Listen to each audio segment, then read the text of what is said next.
Good morning, and welcome to We the Parents. We are super excited that you have taken out time of your... It's all right. It ain't too cold. No, it was nice out. When I saw the sun this morning, I was like, wow. It's nice. I said, what you said last week is true this week, right? Right. I said, I haven't seen nothing like that since I was a kid. I remember being on Front Street as a kid and seeing that sunlight like that. It was like, wow, that's a good energy coming out of there. That's all right. It's still a little cold. still put a hoodie on. Still put a jacket on. Don't let the sun fool you. But it's all right. It's coming though. It's coming. It's gonna be almost 70. Woo! Coming next week. 67, Okay, 68. It's coming. It's coming. We don't snow this year? I can't never say that. Not till June. Yeah. We are so excited that you chose to join us on this morning. I am your co-host, Brother Iman Rafford. I'm joined by the former host, now co-host, my father, who was on the previous show. How you doing this morning, Pop? It's a great day to be alive, son. I don't got no complaints. God is good. I'm excited about, what we've got coming up in the coming weeks, So, yeah, everything is great. We're also joined by my older brother, Aaron. How you doing this morning, Aaron, who just celebrated an anniversary? Happy anniversary. Oh, thank you. A lot of anniversary love this year. That was good. I'm doing good, man. I'm doing good. Happy to be here. Happy to talk with you guys. Fellowship with my father and my brother. Amen. Yeah, I'm super excited. I also, I'm doing good this morning. I also want to say this is a call-in show. If you want to call in, the number is 716-837-1112. Again, that number is 716-837-1112. My dad is actually piloting the show today. We got a lot to talk about. Kind of building on what we talked about the last couple weeks. And we're going to take it a step further. So please call in. Please give us your opinion, and then I'll pass over to Pop to start the show. Yeah, so not only, what we talked about. I'm sorry. Thank you, Sister Daphne McNabb. We definitely want to send our condolences to the Eve family on the passing of Sister Constance, Mother Constance Eve, a pillar in this community, somebody who was well-loved, beloved in this community. So we're definitely sending our condolences to our Eve and all of the family, and definitely prayers for the family. Now, funerals today, right now, actually. Yeah, I'm sure it's packed. Right, no question about it. And it's also on the YouTube. I'm assuming it's the Elam. I'm not sure. If somebody know for sure, I know he with the Elam, so I'm assuming it's Elam, but it's on YouTube. Go ahead, Pop. All right, so with that, I want to just, kind of give the context of, before I give the context, let me just throw it back to you so you can bring in our final co-host for the night. We are also joined by, it's so funny, I was looking. The son, go ahead. Yeah, almost 3 years ago, we were bringing Joel on as a guest. Joel, I was looking at flyers that I had made where Joel was our guest. And he was guest. He was our guest like once every 3 weeks. And so at a certain point, it was like, well, Joe, you might as well just come every week. And that was like 4 years ago. Yeah. And he's back. So we're joined by the attorney, Joe Moore. People loved him on the show, though. I remember listening to Mitchell. He said, Dad, that lawyer guy is good. You know what I'm saying? And he kept coming back. He said he reminded me of Obama. It's like he think before he talk, he think, and he says it. So I was like, okay. So we got him now. How you doing this morning, Joe? I'm happy to be here. And let me say, with the acknowledgement that it's been 3 or 4 years, I very much enjoy this. I appreciate talking to you all. I appreciate talking to the community. I'm thankful for the opportunity every week. Amen. Go ahead. All right, so we're going to have a conversation. It's really going to build on a conversation that we've been having, for over a year now. We early on talked about the impact social media is having on our children, and we focused specifically on the fact that social media companies are intentionally addicting our children to social media, to the use of their smartphone, and the impact of that, how these algorithms are designed. Just a quick summary, obviously social media is free, and social media companies have $1 trillion valuation.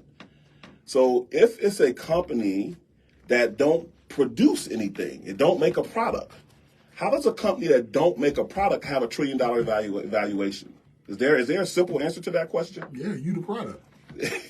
If they give it to you for free, the reality is the $1 trillion valuated companies today are that because they sell something. What they sell is your data. They sell your attention.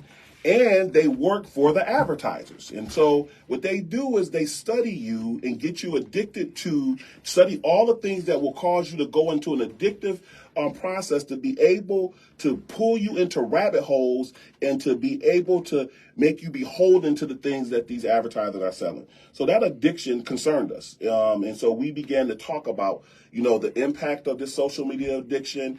Obviously the superintendent talked about, the issue of behaviors in school. And so that became a focus, right? And so we spent time on that. We continue to spend time on that periodically.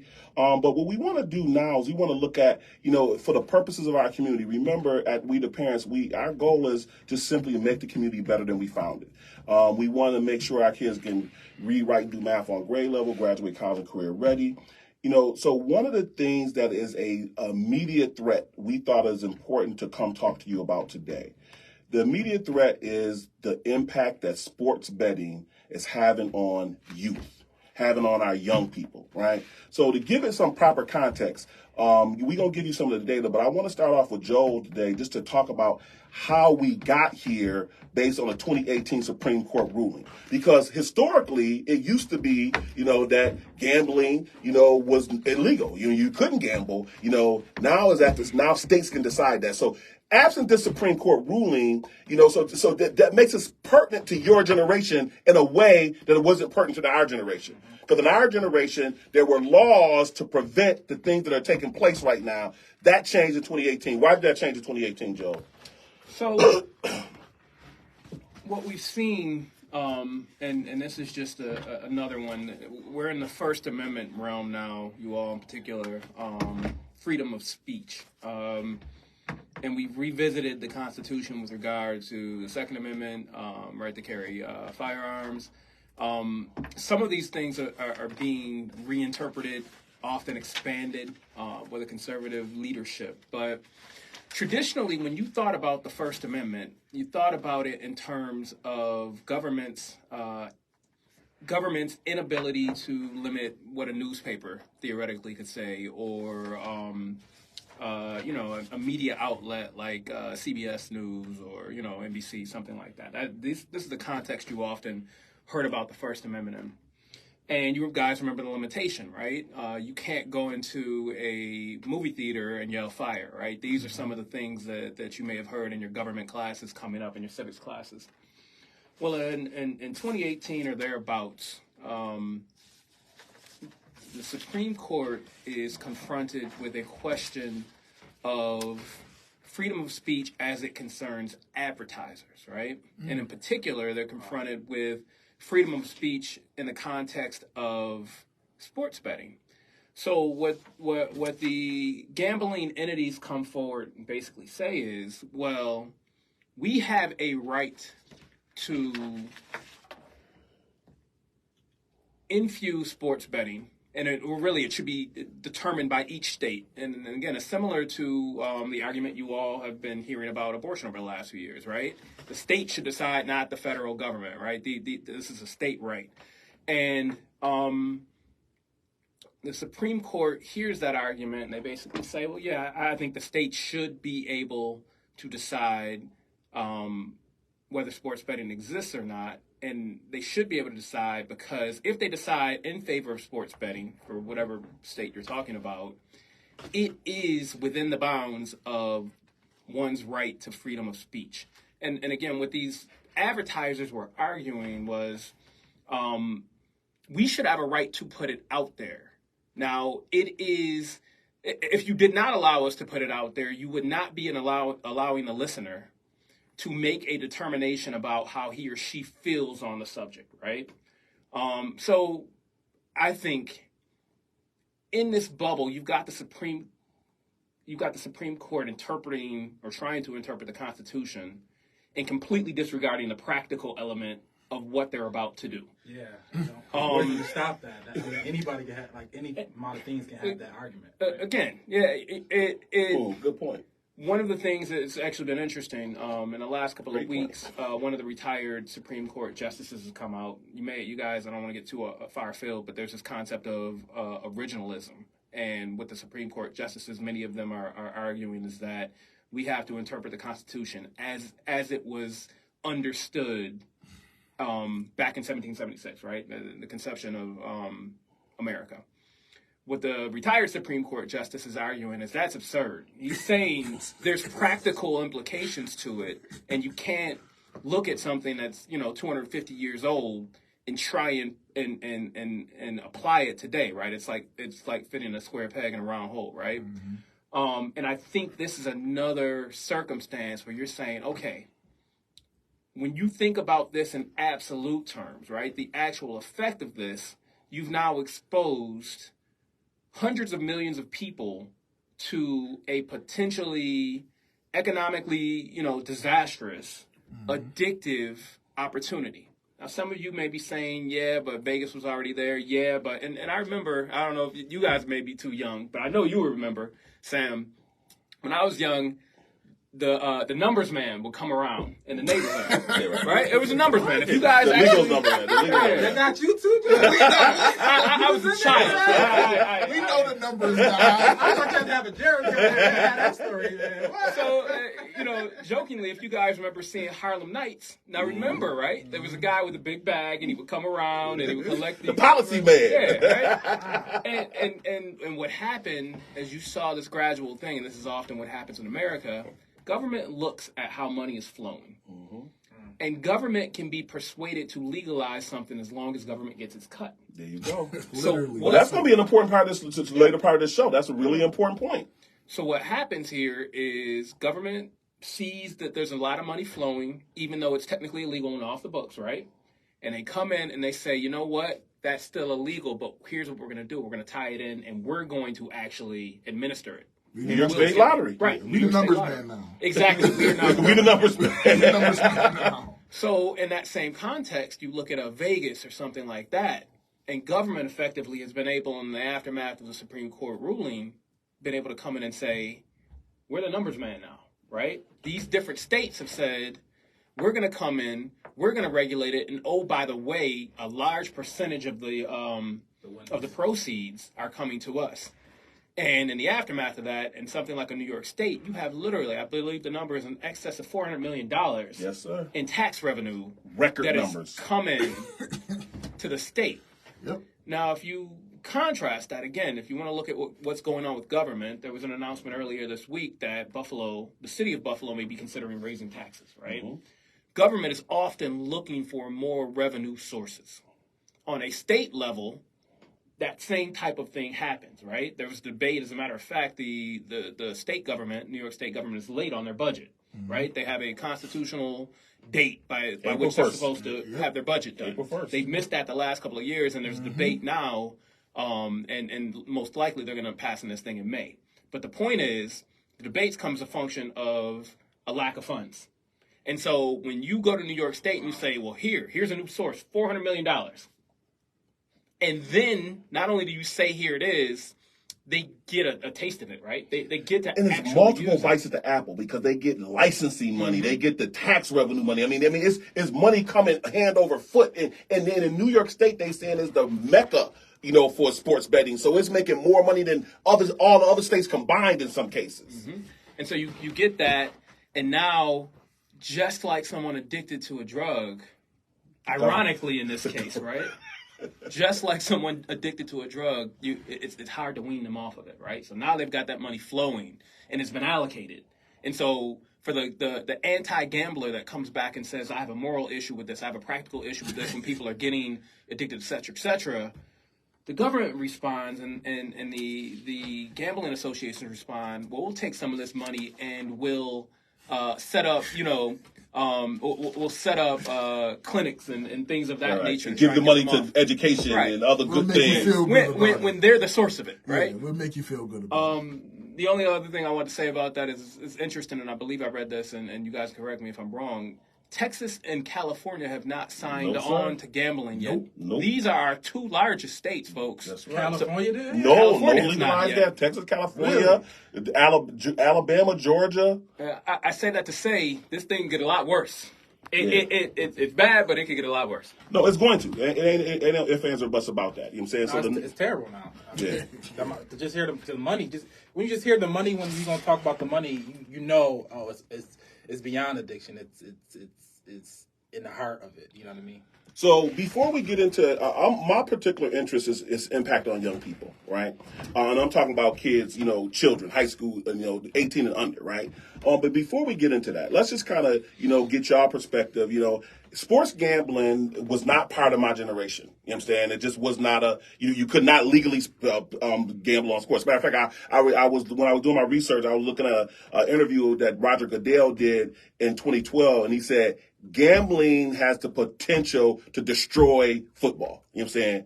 And that's what he said in 2012. He said that's the, and now, and then they said in 2023 that they had over 100 million bets on the Super Bowl. That the partnership that they have with sports gambling entities, DraftKings, that the NFL has with them. You know what I'm saying? And then they went on to talk about not only that, they said this is the equivalent of when colleges you used to couldn't sell, they used to didn't have partnerships with people who sold alcohol.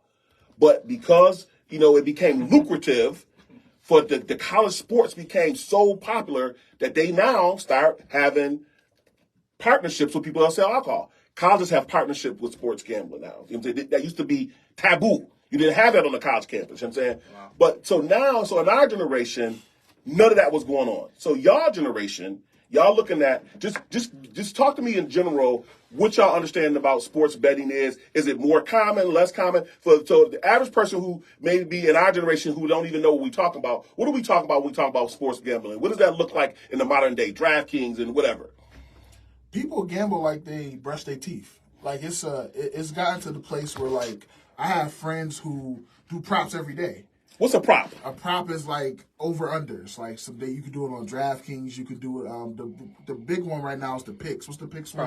Prize picks. FanDuel. Over-under. Like it's a person going to score this many points or under. So over-under. So they do props. They do parlays where you put a bunch of different games on one ticket. That is an everyday thing for some people. Like they wake up, they brush their teeth, they get ready for work, and they put their prop bet in. Like it's a normal part of putting your number in for the day, like playing your number for the day. They put in prop bets like they put in numbers. Your generation would go because some people would, people when I was growing, my generation, they, playing the lotto was like, nah, I don't play the lotto. Why would you do that? You know what I'm saying? It seemed crazy. Like, nah, I don't do that. But maybe their mom, their aunt, their uncles did.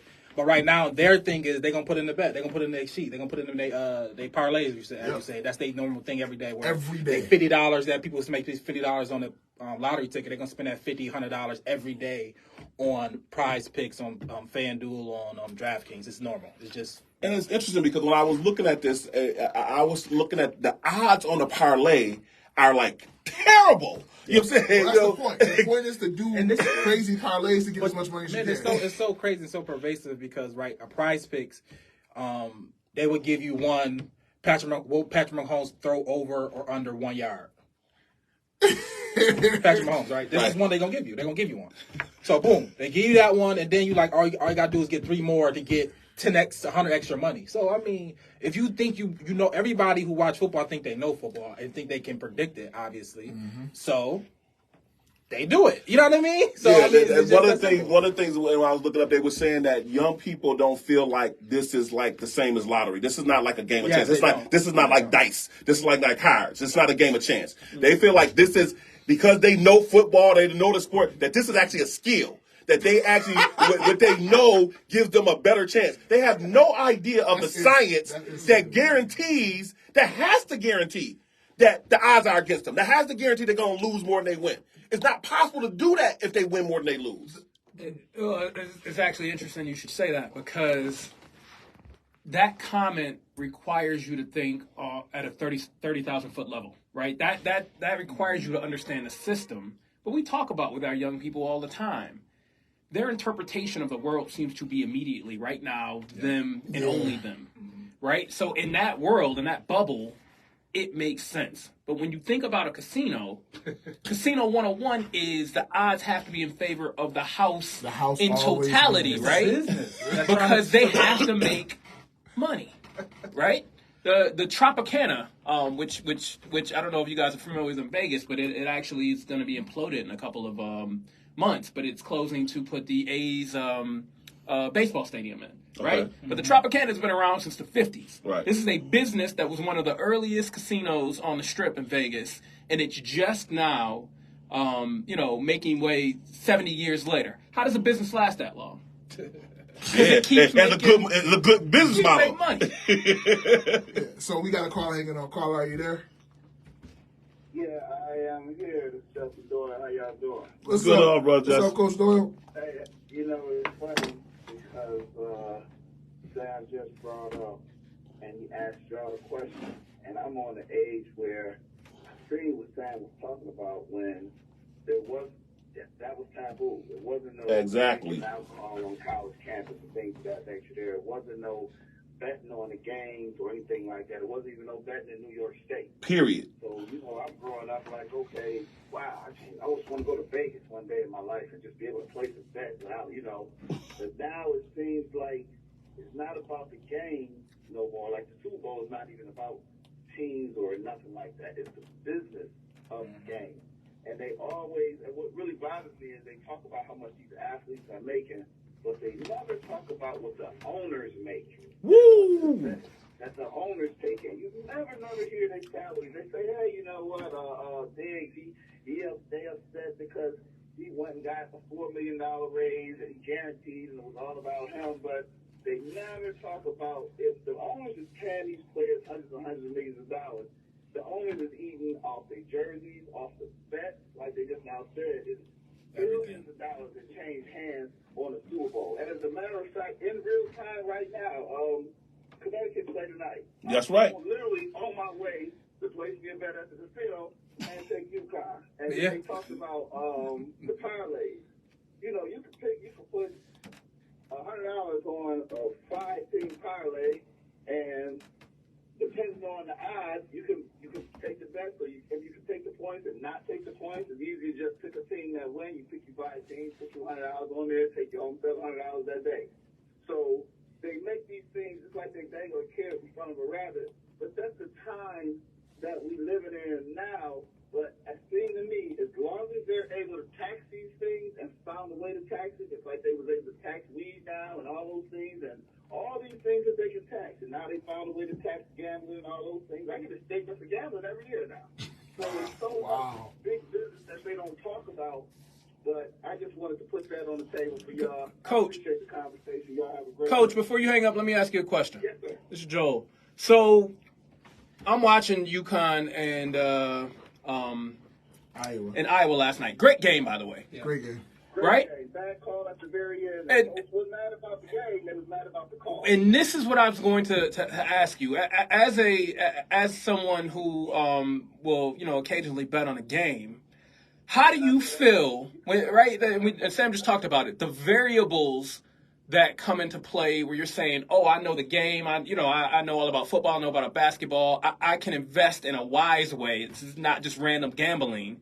And then you have 3 seconds left in a game, and you get a call when your team had the ability to potentially win the game if the shot is taken, and you end up losing a G, 2 Gs, $3,000 because that didn't happen. How do you feel as a gambler in that scenario? You know what? That's a great question because I just left the gym a little while ago, and everybody on the treadmill is talking about that one call. They got hit. And this is such a real conversation because that's what they're talking about. No Yeah. matter where you go, they talk about the different barbershop conversations and political or religion. They talk about gambling now in the barbershop. Yeah. Yeah. Like, hey, who has this or who has that? I got the To answer header. your question, I got the the header. feeling is that somebody, it feel like the ref or somebody else got a few extra dollars. Mhm. They pay you went off and said we might need X amount of calls. And I'm gonna tell you this because just last week they said that they just caught, I forgot his name, somebody who was point shaving. What that is he said he told whoever I'm going to miss 9 shots, but he usually average only missing 4 shots. But they saying that if you miss 9 shots, then the point differential of the best of the game will change. So as players, that they say, and I don't know, but they've caught a few lately who are point shavers. So all that stuff come into play. They say the mafia, they say all kind of stuff, but you do feel like the fix is there. Last night, that was a terrible call and a terrible situation, and I'm glad you brought that up, because that cost me a few dollars. There you go. Yeah. I appreciate you, Coach. Thanks so much, Coach. Yeah, Appreciate you, man. But the point is being made. I mean, and I guess the underlying point that I want to make, that it was a time where all these things were considered vices. Mm-hmm. And these vices were illegal. You know what I'm saying? And I guess from my generation to your generation, I mean, I think it was a reason why those vices were illegal. Y'all have prohibition. I'm not y'all. You're right. Yeah. Thank you, son. Prohibition happened. I remember that in school too. Right. But the point is that it was almost like you protected the masses of people from not being vulnerable to this kind of thing. Because ultimately, I mean, I don't understand, even as a government, how is it that you can calculate that? You know, let's take New York State as a practical example. It says, here's an article that says basically the New York State hits record sports betting plus problem gambling helpline calls in the same month. Okay?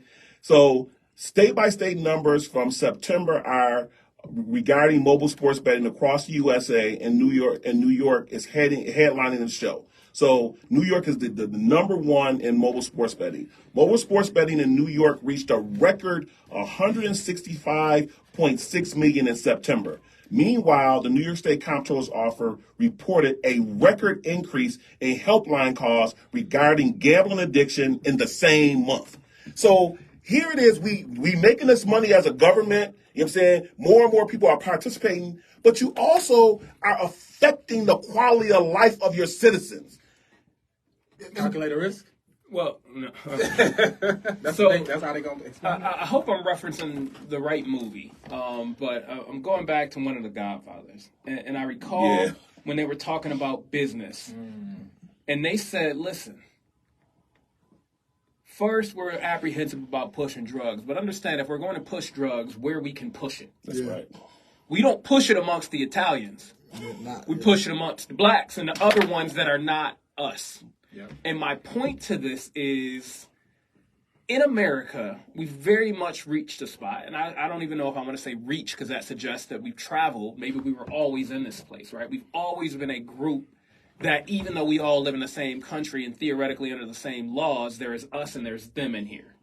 And so we will subject them, whoever them is, to economic ruin, to moral ruin, to all of these different negatives for us to economically benefit, right?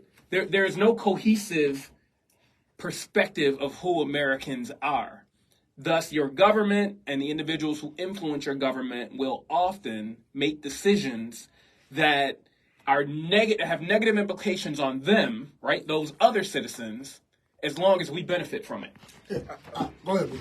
No, I just think, when you hear people talk about capitalism and how, the danger of it or how it's bad, this is one of those examples they can go to and use, right? Because it's almost idiotic, or it's insane, right? Because what you're saying to the greater population is that, the long-term effects of what y'all going through or what can happen, addiction, prohibition, alcoholism, this gamble. They know that every time I listen to a podcast where they promoting DraftKings, FanDuel, they give you the hotline. They take right after that, if you haven't a gambling addiction, here's a hotline. And they, you know what I mean? They give you that because they already know what's up. You know what I mean? It's just like watching a Big Pharma commercial. They said, they whisper, if you have any effects, that little thing at the end. It's the same. It's all the same tactics everywhere you go, and they tackling us from every angle.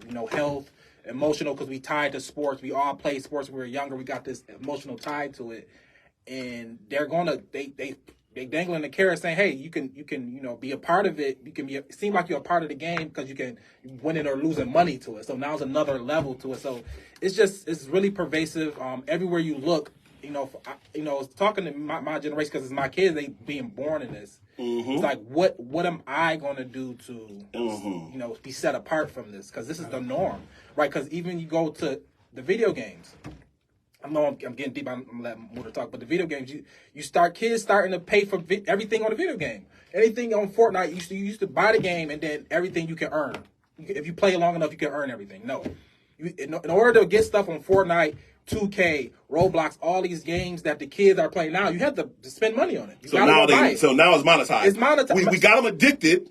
Now that we got them addicted, now they got to pay. Every day, my son asked me to go to GameStop to get V-Bucks. Can we go get V-Bucks? Can we go get V-Bucks? So he want to go buy the new skin, the new thing. So I'm telling you, that to eventually get a phone to where you can just buy things on your phone, like get sports gambling on your phone.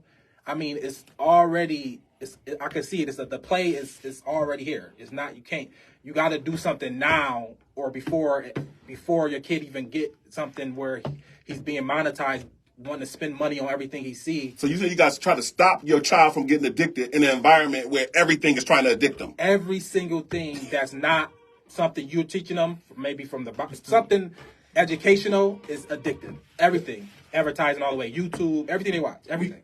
We got a couple calls hanging on. Caller, are you there? Yes, I'm here. How you doing? Good morning. Good morning. Yes, Sam, I'm at Midtown Bible Church. I know last week, I know it's not your subject, but Pastor Callis says ask the community to come down.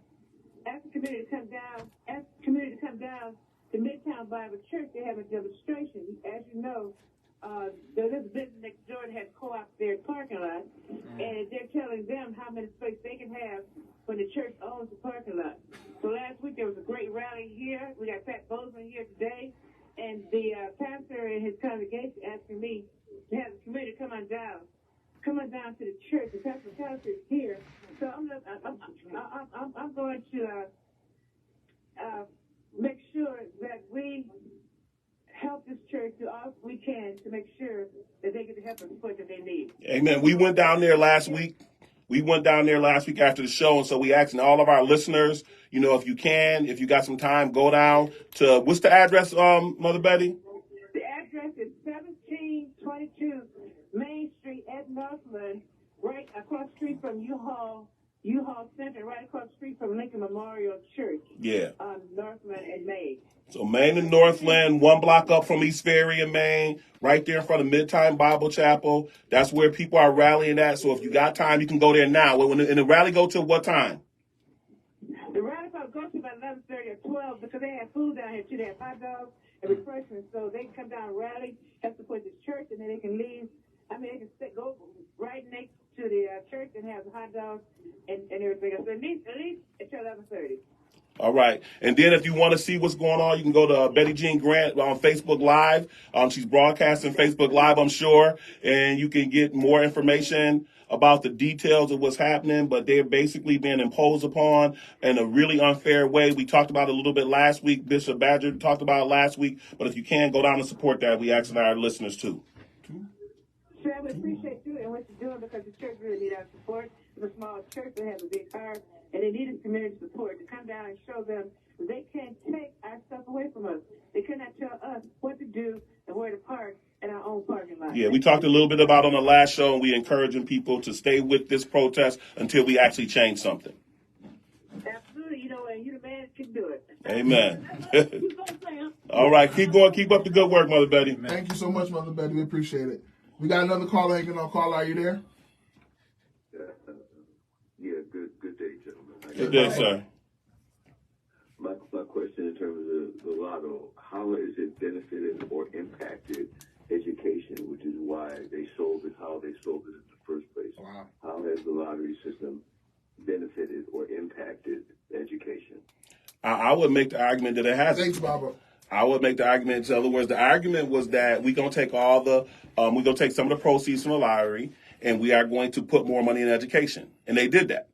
But once they put the more money from education and from the lottery, they took more money. They took the general budget money that was for education. They took that money out of education. So you end up with the exact same amount of money in education. I mean, so that there was no bump in education as a result of that. You know what I'm saying? So, so for those people who don't know, they saying, well, yeah, so we have another way to finance education off of the backs of people who are gambling, but it ain't getting more resources to education. And even if it do, it does it for 1 or 2 cycles, and then they adjust We don't need to give as much money because now we got more money coming from another revenue source. And I think it should also be noted that the type of education one needs in order to fortify him or herself from poor choices like gambling is not taught in schools. That's not where you're going to get that information, right? So the notion that these funds are flowing back into schools, and the underlying notion there is, oh, but this is doing more good than harm. That's really what the argument is, right? This is doing more good than harm.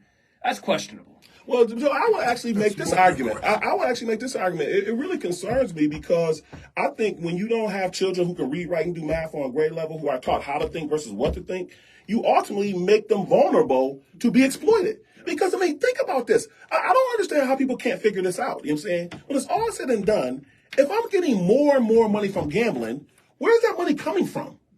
I mean, where's it coming from? Mm-hmm. That money is coming from money that people produce labor. They produced a product. They labored for that. Then they go and they risk it, and they lose most of the time.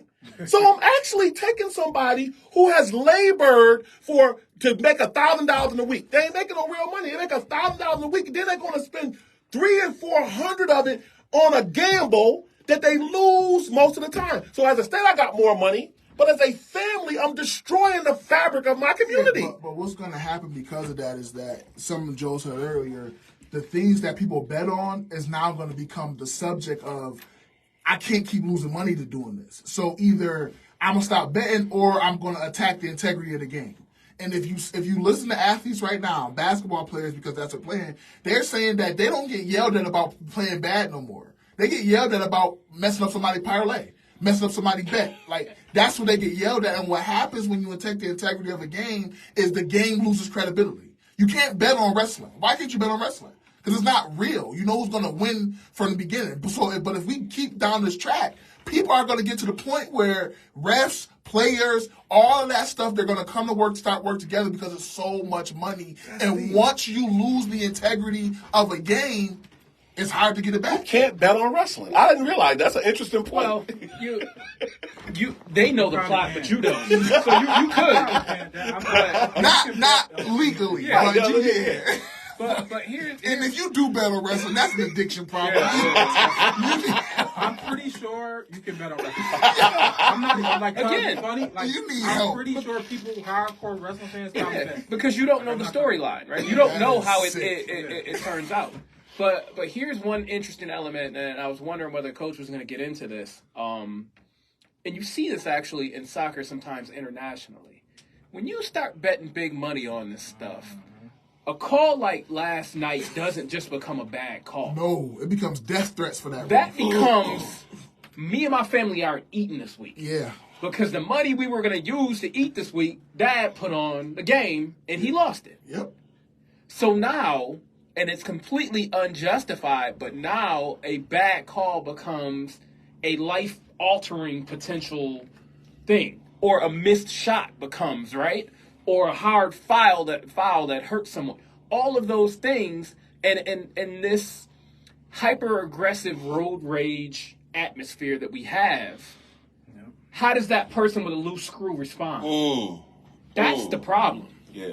That's yet another problem where that ref legit probably got some death threats. I bet. If you saw the movie, the Adam Sandler movie, remember Uncut Gems? Yeah. It shows you about somebody who's just totally addicted to gambling and what the steps he do to get it. He how he believed what he believed, and it was just a bet. You know what I mean? And ultimately, I'm not gonna tell what happened, but if you watch it, I mean, that's a good movie to see just how deep somebody can go with gambling.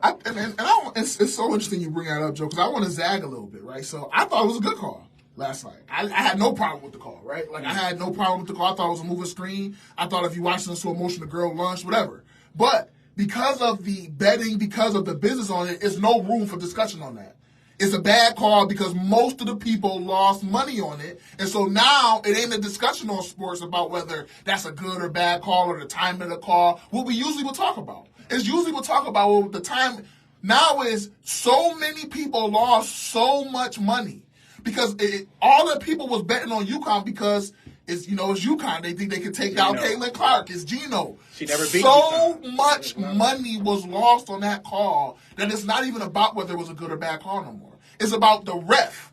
Who made the call? And how could you make that call? And because you made that call, a bunch of families can't eat this week. And so now, every time that ref go in public, every time that ref doing something, he's getting the brunt of making a basketball call. Scott Norwood. It's a basketball call. But also notice this as you unpack it. Notice the displaced blame, right?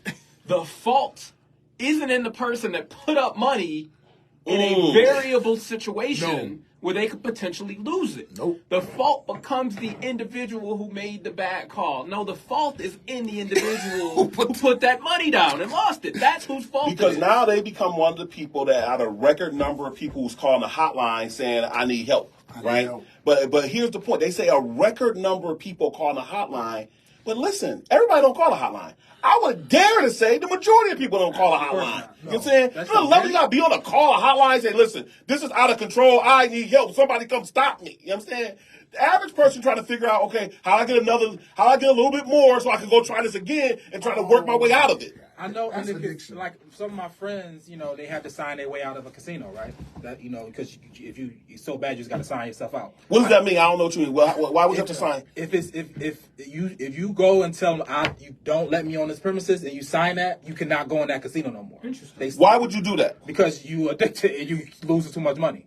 But you don't owe the casino money or anything like that. You just know that, all right, you might own the casino. I don't know, but I know you can go into the casino and sign yourself out. So you get psychologically to the place where you know that if you keep doing this, I'm gonna lose everything. Yeah, you try to okay, no, that's important. No, that's real. That's Okay. real. I know friends who signed themselves out of the casino, and I know people on here. I can't go, man. I signed out. They know that I'm gonna sign out for whatever 6 months, 12 months, and they. But how does that happen when you got a phone? Because That's what I'm saying. That's what I'm trying to go to. That's exactly. Because they said on the How can you mobile do that on the betting, phone? they said when you trying to get people, when you trying to get people to break the habit, right? You're trying to get them not addicted. The problem is the pipe is in their hand. You know what I'm saying? They use the phone. The thing they got addicted with is in their hand. How do you get them to break the addiction? They literally would have to lose their communication mechanism. You know what I'm saying? So you get people addicted to the smartphone, then you put the addiction, the thing they get addicted to, in the phone, and now you got that person almost locked into a cycle they can't get out of. And it's interesting if we go back to the Supreme Court rationale and the arguments that the gamblers made, right? What they basically said was that an individual should have a right to choose whether he or she wants to proceed with gambling, but that the gambler should have the opportunity to at least introduce the idea. Say, if you want to gamble, we have this service available for you. So put that on a college campus context. I'm not even 18 years old. I'm not even old enough to gamble, right? And I'm not even going to drink. So why am I selling drink? They talked about the marketing for the target customer is on the college campus, right? That's the age group, right? But I'm not even old enough to do that. Why wouldn't I, as a university, protect? You know what I'm saying?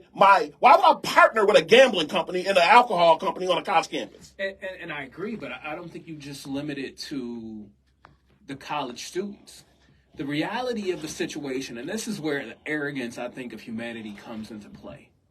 Yes. We think that we're smarter than we are, right? We truly think It's wild. that we have this, internal discipline that can override yada, yada, yada. And then you bring science, you bring experience in this, and you bring literally millennia, I'm sure, of knowing that this is something that humanity is susceptible to, right? Like, for instance, the sex trade, right? Exactly. It's age old. Why? Because this is something that humanity predictable. continuously gets tripped up over, right? Gambling is no different. And so the notion that we have somehow arrived at this place where we're intelligent enough, we're savvy enough, we have enough discipline to override this exposure is completely absurd, yet your government, yet your Supreme Court disregards that and says, I'm going to put you out there. I'm going to expose you to this. You'll be fine. Open the floodgates. This is Right, the open point floodgates. You'll be that fine. the sporting companies made about why they got into bed with them, right? Because they said that they pay their players so much money that there's no way any of our players would do it because they making too much money. But then when you listen to this Jonte Porter thing, You tell me the 13th man on the bench who has an opportunity to make as much money in one bet as he's made his whole NBA career is not going to be tempted by that. Be tempted or be like, yeah, I can do it. All I got to do is not play. I don't play anyway. Jonte Porter don't play anyway. So you telling me I can make $250 $1 million from just going into a game and just saying I don't want to play when I don't play that much anyway? To bet on the human's ability to say I don't need more money. It's insane. So in a capitalistic society where you always need more money. It's insane. To tie both of the college aspect and the player aspect, we got a clear person. Kayvon Boutte. He was a wide receiver for the New England Patriots, right? He's suspended. Not something because he was suspended because he made a fraudulent account in college at LSU and bet 9,000 times. 9,000 times. A fraudulent account. So what do you expect the 18-year-old, the 19-year-old who got money, NIL money, right? Who got a little more money, be able to can gamble every day. What do you expect these people to do? It's so easy to just you already gamble money on everything on your phone anyways. The games you play. So the NFL had a problem with that crop of kids that's coming up into the NFL. They already been gambling in some way, somehow. They just already have been on their phone. It's so easy, so pervasive. So it's going to be an issue for the sports team moving up with the players that the 15 to 18 players that's moving up into that league. It's going to be an issue. Already was. What does this look like? What does this look like 5 years from now? I mean, I'm just thinking the amount of money it's making now, the level of corruption is already called, and this early in the process, right? 5 years from now, what does this look like? Yeah, I definitely won't get into this conversation, but we got to take this last 10 minutes to talk about the eclipse. What is it, Monday? Oh, yeah. Monday. Okay. Yeah, so we definitely going to finish the conversation. We definitely going to get back into it. Well, yeah, because I want to end it with and we'll pick this up next week with the impact on youth, because I ain't even share the data on this impact on youth. We ain't even get to okay, it. gotcha. But we have a world, like the world descending on Buffalo again for an event. 1 million people. 1 million people is in Buffalo. NASA is in Buffalo. We got a bunch of people in Buffalo because of this event. So Joe's going to talk to us a little bit about what's happening with the solar eclipse. So, folks, there's something really exciting happening, and I know you guys have probably heard a bit about the eclipse. I'm going to try and take these next few minutes to share some additional information about it and argue to you why you should be excited about it and why you should go out and you should participate in it. So you've probably seen the signs or heard on the news that the eclipse happens at 3:18 in Buffalo. Now, what you may or may not realize is this is actually happening all the way down in the parts of Mexico and all the way up in parts of Canada. There's about a 115-mile strip, right, wide. And this thing, if you can picture it, it's going to make a path from down in Mexico up through the northeast of America and up into Canada before it ends up somewhere in the Atlantic Ocean. This shadow is going to be moving at various speeds, but in America, it's going to be moving about 3,000 miles per hour, cutting through Texas, up through various states. It's going through Cleveland, it'll hit Buffalo, and again, it'll shift up into Canada. Now, it'll hit Buffalo about 3:18 p.m., which is probably the time you're hearing. Again, it'll hit other places at different times. I think it enters the U.S. About 1:27 in Texas. It enters Canada somewhere around 3:26, right? Joe, can you explain to people, because I had this question next. People saying, like, so you saying when you say it hits, like, people will look up in the sky and can see the sun. So why is it so specific to it hitting these specific states? Like, people not in those states not going to be able to see it. So can you just... So the path of totality means that at some point during this process, the moon will completely be in front of the sun from our vantage point. Now, what that means is, for instance, if I'm in Oregon, right, it'll get darker, but they won't experience what's called totality, right? So it'll be a partial eclipse. It'll be sort of darker, but it won't be the full thing. In the path of totality, there will be a point, again, where the moon, vantage point wise, is directly in front of the sun. Now, not to get too deep into it, but here's why. The sun is about 400 times larger than the moon. It's also about 400 times further away, like distance-wise, right? So it's the perfect size and distance away from the Earth where it can line up and actually, basically, from a vantage point again, cover the sun, make the sun disappear. Oh, sounds like somebody created that. It's pretty interesting. Now, in the solar system, all sorts of different planets have moons. Many planets have multiple moons. Right. But it just so happens that for Earth, we are the only ones that kind of fall in this kind of not too hot, not too cold thing. So we're the only ones that kind of get this. A little perfectly situated. It's pretty interesting, right? One feature of Earth. So here's some of the things that you're going to see. And I wanted to definitely talk to folks about the entire experience. So totality is only a couple of minutes. However, you've got to realize that the moon is going to shift into place and it's going to shift out of place, which makes this thing 2 to 3 hours long. And what will happen is there's a partial eclipse as the moon shifts into position. So you'll see crescent, right? You'll see a larger crescent growing into a smaller crescent, and then totality itself is just that 3 minutes or so where the moon is in front of the sun, and then you'll see it shift out. So you'll go back to crescent. Some of you may actually notice on the ground that shadows are appearing in a crescent fashion. It's the eclipse showing up on the ground. Some of you may notice that your pets start to act really funny. They're noticing it, right? At a fundamental level, your pets are noticing it. Sometimes spiders rip down their webs during an eclipse. Wow, really? Bees stop buzzing. Birds either change their song, that actually change their song sometime in the middle of an eclipse. All of nature is aware that something is up. One interesting thing you guys will notice is that it will get colder. We don't have much of an appreciation, even though we experience it at all times, of how much energy the sun is actually delivering to Earth. And what you'll notice during totality is it gets cold. When the sun's rays can't hit, right, in the same way in this case because the moon is in the way, it gets cold here. And so you guys will notice a shift. These are the kind of things, again, that you kind of want to be exposing the kids to, and even yourself, right? Now, here's the interesting thing about totality. The Earth itself experiences this on a regular basis, right? Maybe once a year. But remember, 70% of the Earth is covered by water. So a lot of this stuff is going on in the ocean.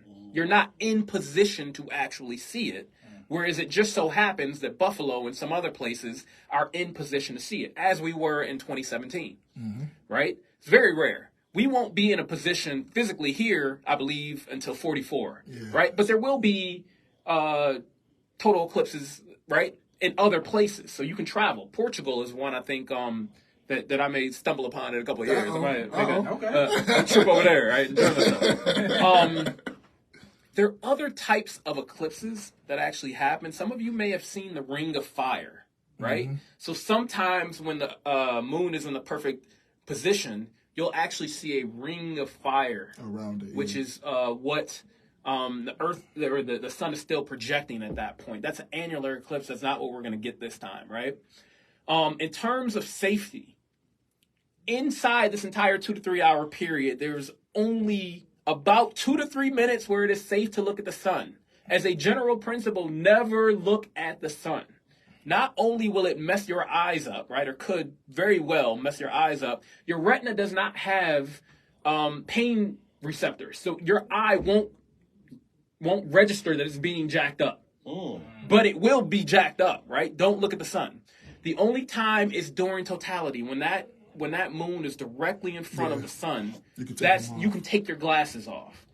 Otherwise, you cannot look at the sun when that partial eclipse is going on, right? When you're moving toward totality or away from totality, you have to have your glasses on. The kids have to have their glasses on, right? So please be mindful of that. Is there an age limit where kids can't look at it, or can all kids look at it? It's not an age limit. Okay. You just, again, you just want to be careful. The discipline of I got a 2-year-old, so I'm like, is AJ gonna keep glasses on this? To put it in, if you grew up in my generation, even your generation, this is when Aang attacked the Fire Nation. This is at their weakest point. So if any firebenders out there, go attack the So everybody know this is when the solar eclipse is when the firebenders lose their They're fire bending. Yeah, So so we've this been is happening introduced. in real life. This is interesting. During totality, what you all may see is what's called, if you are looking toward the sun, and again, this might be a portion, this is the one portion where you can take off the glasses, you will see the sun's corona. This is the outside of the sun. It'll look like it's almost dancing. These are explosions, giant explosions kind of coming off of the sun. And it'll be a very cool thing to see that, again, you rarely can. All sorts of experiments are going on. NASA is actually in town. Yes. But they're running experiments all over the place. It's a really interesting thing. And it's a rare thing to not have to go anywhere to be able to see this. You want to be somewhere where you can look southwest, folks. Southwest. Your phone has a compass on it. Figure out where southwest is at a 45-degree angle. And this is how you're going to be able to see it. So we're out of time, but go out and experience it. All you got to do is go outside, especially if you have young people around you. Please take them out so they can learn some science. This is where the books meet reality, and you have a potential once-in-a-lifetime opportunity to enjoy something. So don't